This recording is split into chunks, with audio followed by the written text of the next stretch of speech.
ఈ మధ్య కాలంలో అత్యంత ప్రాచుర్యం పొందిన కరుంగలి మాల గురించి చాలా మందికి పూర్తిగా అవగాహన లేదు.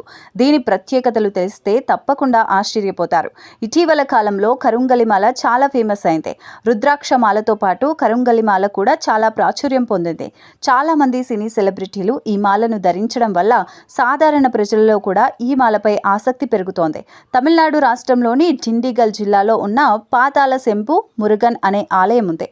100 ఏళ్ల చరిత్ర కలిగిన ఆ కుమారస్వామి ఆలయానికి ఎంతో విశిష్టత ఉంది. అక్కడ అడవుల్లో దొరికే నల్లమల్ల చెట్టు నుండి తయారు చేసిన పూసలను దండగా చేసి దానిని కరుంగలి మాలగా పిలుస్తారు. అక్కడ తయారు చేసిన ఈ కరుంగలి మాలను దేవుని గర్భగుడిలో ఉంచి 45 రోజుల పాటు పూజ చేసిన తర్వాత మాలను దేవుని సన్నిధిలో మాత్రమే విక్రయిస్తారు. ఈ మాల ధరించిన వారికి నెగటివ్ ఎనర్జీస్, దిష్టి నుండి విముక్తి కలుగుతుందని నమ్మకం. ఈ మాల ధరించిన తర్వాత పాజిటివ్ మైండ్ సెట్తో పాటు ఎనర్జీ ఫుల్గా ఉంటూ కాన్సన్ట్రేటెడ్గా ఉంటారని ధరించిన వారి నమ్మకం. శారీరకంగా, మానసికంగా, ఎమోషనల్గా శక్తి వస్తుంది అనే నమ్మకం ఏర్పడడంతో ఎంతో మంది ఈ మాలను ధరిస్తూ దర్శనమిస్తున్నారు.